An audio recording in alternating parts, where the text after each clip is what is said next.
Happy Friday. Thanks for 90s plus. I'm Meteorologist Chris Bianchi, and rinse, lather, repeat for the most part. We do have more dry weather.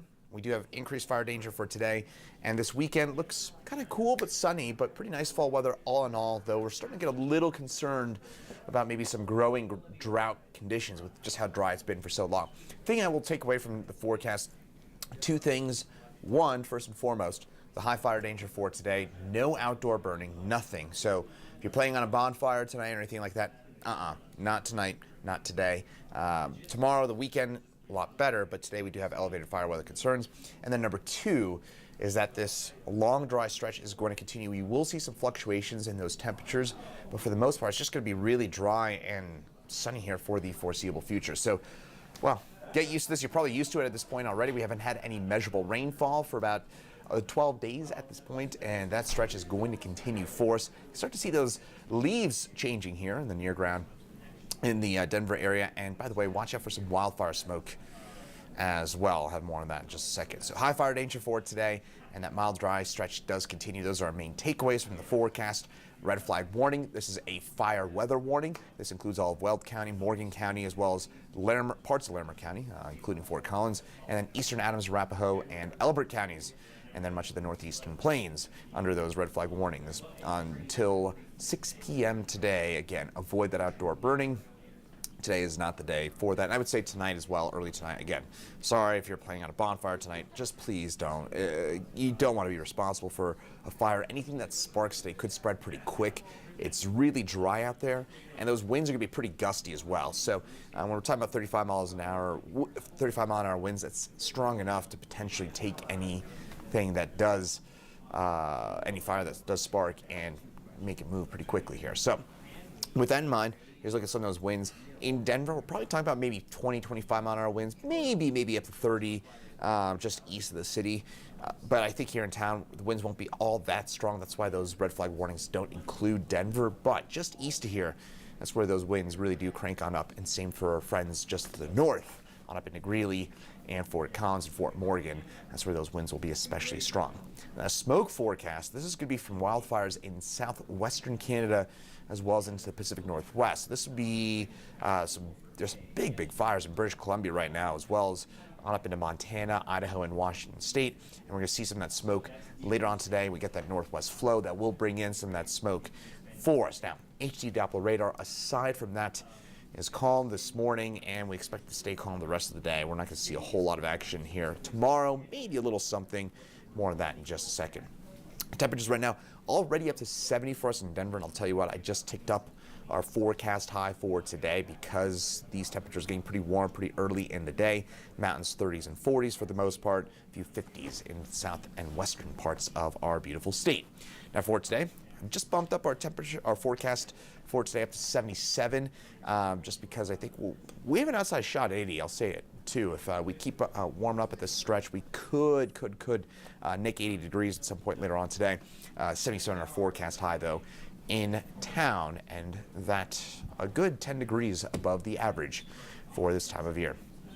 Southeast Colorado, low 80s for us at Pueblo, Lamar, Springfield, right around 80. And again, most of eastern Colorado, mid to upper 70s to around 80 degrees. Should be a pretty good bet.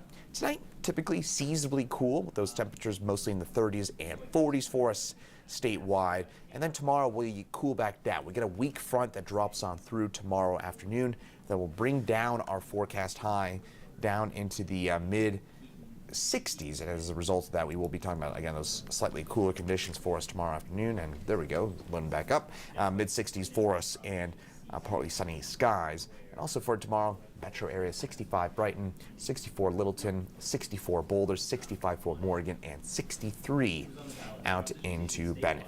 Now, the forecast for tomorrow, we do get a weak front that drops on through. That's why we're going to be talking about those cooler temperatures, and that could lead to a stray shower, maybe even a higher elevation snowflake above 10,000 feet along the north by 70.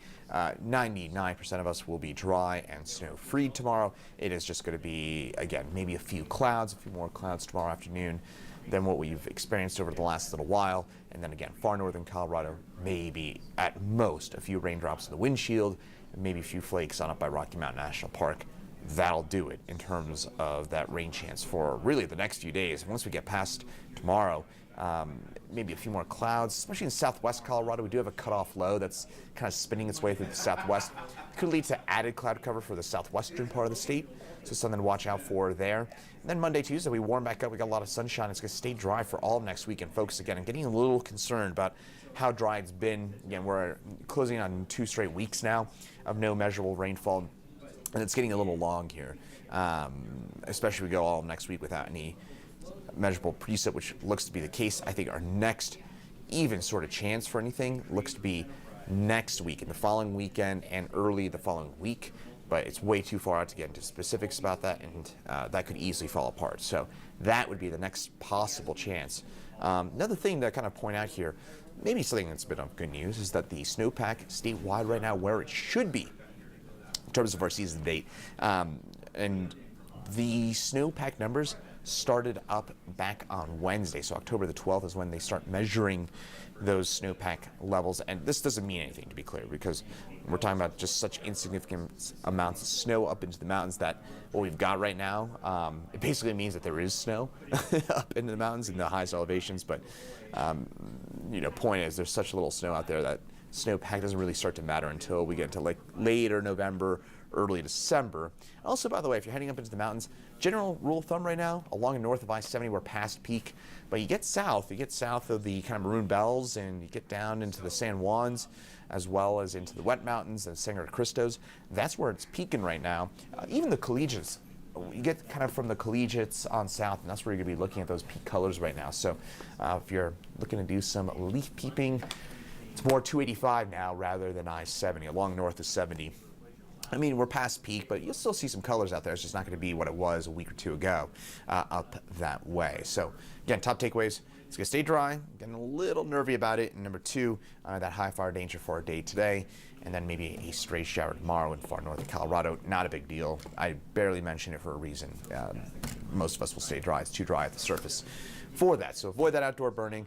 If you're hoping for another update, you'll get one coming up at 9 news at noon with me, and then coming up at 4 and 5 you'll have Chief Meteorologist Kathy Sabin, and then at 5, 6, 9, and 10 you'll have Meteorologist Danielle Grant with more. Again, I'm Meteorologist Chris Bianchi. See you again coming up here at 9 news at noon. Much more difficult.